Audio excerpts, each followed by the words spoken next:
I'm going to go ahead and introduce our next speaker. And I tell you what, I remember when I met, and this is not the next speaker, but Scott Lewis, and he goes, and I was at my first event, he had 150 people in his group, and I was so impressed. I only had 18 agents on my team at Keller Williams. 150? Who's got 150? He's like, man, you're not in my group, but I will help you. How many of you would help the person next to you? Help people you met at the pool, help people you met at breakfast. Reach out, make friends, network. People will help you. And so he really looked me deep and goes, seriously, call me, I'll help you. And I did, and he did help me. Well, our next speaker, I left that event in San Antonio, drove through Austin, went up into Dallas to NAEA. They were doing an event, Jay Kinder, Michael Reese. I couldn't get to Jay and Michael. They had bodyguards. There were tons of people. But there was poor Cliff Freeman all alone in the lobby. And I'd known Cliff for years and years and years, and we're just buddies. And I literally just tackled him. I said, Cliff, man, I have seen the light. There was no proper agent attraction. I mean, I did a rugby tackle. And sometimes some raw enthusiasm with your friends. I knew him well. And he's like, okay, buddy. I go, no, you got to see this. He's like, okay. And he looked at it. He was in just like that. And today he's got more than 150 people. In fact, how many people does he have in his group today? He has 7,569.50. Those are some good numbers. So, and I love Cliff and Karen Freeman. They're the most beautiful couple in the world. Cliff, come on up here, and we want to hear from you. Cliff Freeman, everybody. Come on up. So stoked to be here. Everybody get up off your butts. Stand up real quick. Come on now. Woo! I want you to repeat after me, loudly, boldly. You ready? I am grateful, but not content. I am grateful, but not content. I am grateful, but not content. All right, you may seat yourselves. Amen. All right. I got some writer-downers for you. All right, are you ready? Real quick. Number one, sell the benefits, not the features. Sell the benefits, not the features. Some of you need to throw your scripts in the trash can, lead with your heart, have an agenda to meet that person at their point of need, okay? You sound scripted. We call that EX-spewing. I heard EXPing on people, right? You're never going to be able to NLP some of the top people in this business to get them where you think they need to be, all right? Okay, let's see. Do we have some slides, Rob? Hopefully. A little bit about my story. I joined EXP January of 2017, and Brent described the transformational moment. I was totally not looking for another, I'm sorry, I have the slide connector, don't I? That's my deal. I'm used to having all this stuff done for me. I don't know. And by the way, thank you, Grant and Elena. Best opening act I've ever had. Unbelievable. But I started this with Brent, that little transformational moment that Brent and I had. And, at the time, I was 58 years of age, 58 years old, and was at a point, 9 years as an independent broker. And I woke up one day, and I had a nice business in Dallas, and I had nice coaching income. But I realized that I had the potential, and it turned out to be a real potential, to outlive my money and place my kids in the same position that I was in when I had to be my mother's caregiver for 5 years. And I didn't want to do that. Is there an exit strategy for most people in this business? No. How about EXP? Is there an exit strategy here? Indeed. Okay. So I was forever grateful for Brent for sharing the gospel, I call it the good news, of EXP, and saving, literally, not just changing, but saving lives. I mean, that's literally what happened.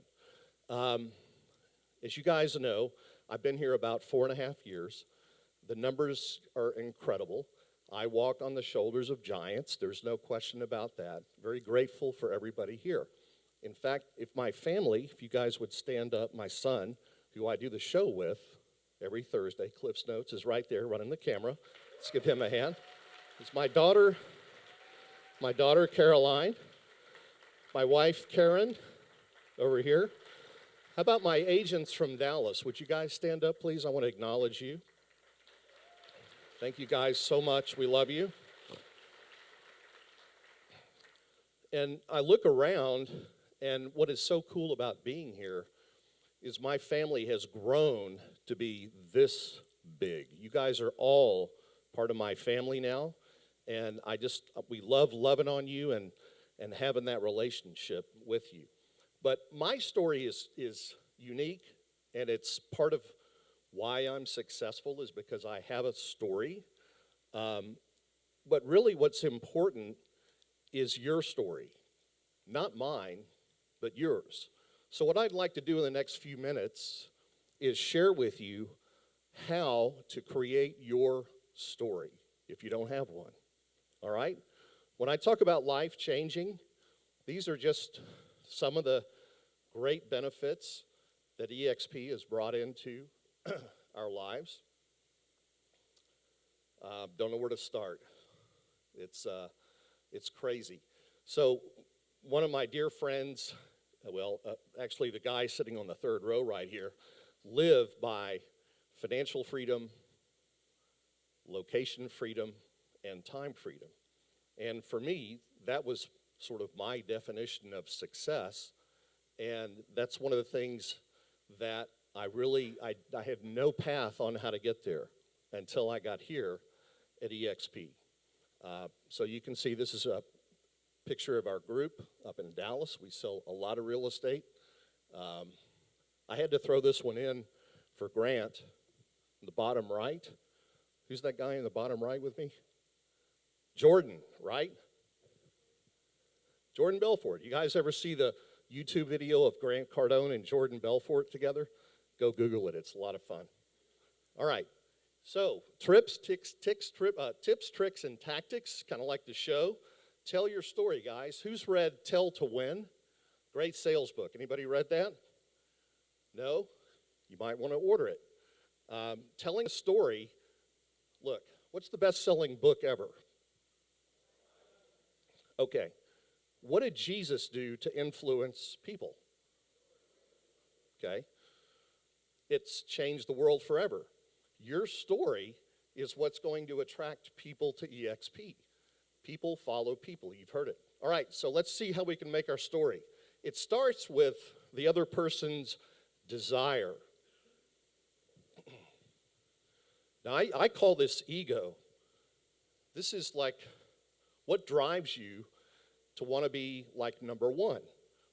You know, most of us are competitive. We're high D's, high I's, and we're driven. We have that ego that makes us want to really work and go out and be the best. So start with a desire. A good question might be, what's the next big thing you want to do in the real estate business? Something like that. Secondly is a problem. What are some of the problems that real estate agents face in our industry? Retirement, what else? Broker charges too much. What else? Insurance.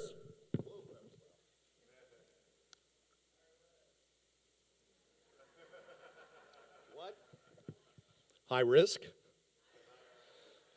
That's high risk. IRS, you got that right. So the IRS is true. You said insurance, getting out of the business, retiring gracefully. Like I heard, in this trip, who's ever been to a realtor retirement party? That's a great one. Love that. So find out where their pain point is, right? Find out where your pain point is, and what was it? What was it that made you open-minded What problem were you trying to solve? Okay? And by the way, I'm not a genius. This is really Tony Robbins right here. And then you want to talk about the opponents that you had. Typically, we all have three. We have external. I don't want to get new signs, too expensive. Right. Brand, what about my brand that I've worked so hard to build? Intimate opponents, family members. I've heard some stories. I have my own story. It's not easy to convince the other half or the other stakeholders in your family that what you want to do is the right thing to do. What about internal? Well, I've been at KW for 20 years. I just don't want to move. Or I've got a closed mind. What's the most expensive thing that we as human beings can own? Amen, a closed mind. You got it. So you want to define that opponent and make sure that your story has that character. All right, a plan. Now, you have to come up with ways to defeat the opponent. For me, a coach was very helpful about how I could maneuver to get a strategy together to make a successful change and deal with all three of those opponents that I had to deal with. Each of you need to think about that. What kind of a plan did you put together to beat the opponents and make a successful transition? All right, then the battle. Get a little Shakespearean here.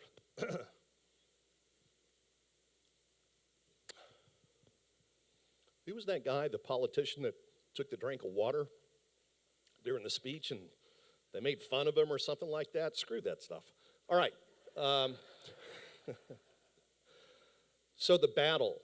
I had a battle internally, and I don't look at myself as a recruiter.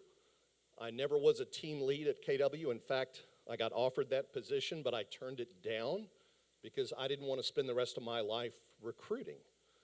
When I got over here, I learned the difference between recruiting and attracting. You know, I wouldn't say that Jesus was a recruiter, but he attracted, and they turned out to be 12 stinky average people, fishermen, and with those people changed the world. But how many of you look at yourselves as a recruiter in this company? Anybody? Wow. That's all our competition thinks we are. So there's a message, right? There's a message that's not right there. But I was able to overcome that. It took me a while, it took me about a year. But I understood that it's really not about recruiting. For me, it wasn't. What battle do you have? Or what is your story? What's the battle in your story for yourself? Everybody's got to be unique, all right? So when I got over here, it was a different story. I had an epiphany, a self-revelation that it was really the fulfillment of the reason why I wanted to make the shift. So the ego part, to not die broke or outlive my money, but also to solve some of the other problems that I had in a real estate business. I mean, there are so many things, that 168 variables in a transaction, let alone what it takes to run a successful real estate business. So for me, I developed a new set of beliefs and values and courage that I could do this. I mean, I get up here and I'm humbled by having this many agents. It's incredible for me to think that I could have started what has, grown into this. And I'm sorry, guys, it does get a little emotional sometimes.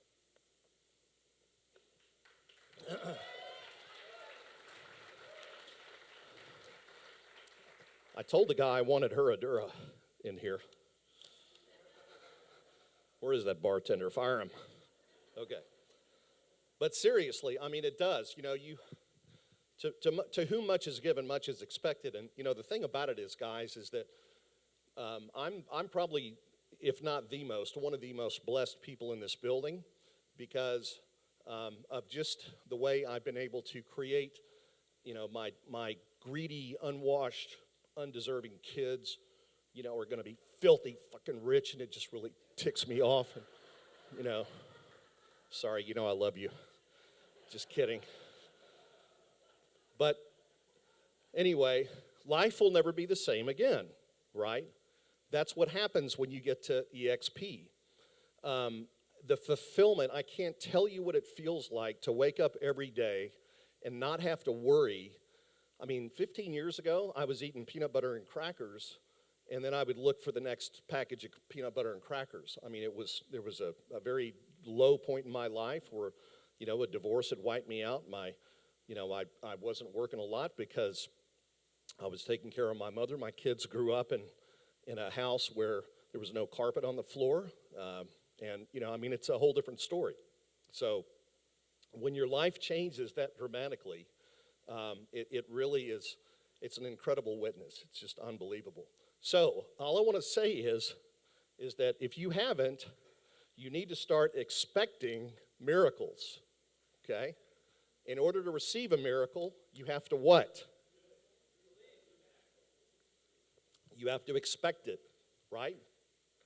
And you've got to go out and do things. All right, 45 seconds. Whew.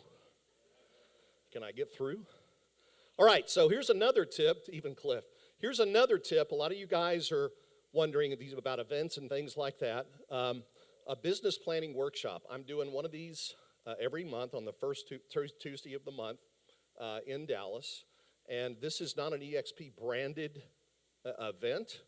It is strictly there to serve the other agents who are in my community. I know a lot of you guys are also investing heavily in being servant leaders. This is what we came up with, and I think we're going to have a lot of success with it now that COVID is sort of past us, and we're in Texas, thank goodness. But there's really, at the end of the day, when God calls you, you don't want to be that person that has this thought going through their head. And I want to leave you with this. What if I had just fill in the blank, right? What if I had just, don't let that happen to you. Go out, make it happen, and I promise you, with a mindset of abundance, and if you come from contribution, you're going to be blessed beyond imagination. So, financial freedom, time freedom, location freedom, and one of my favorite verses for today, I'll close with this. May peace be within your walls and prosperity within your palaces. Thank you guys so much.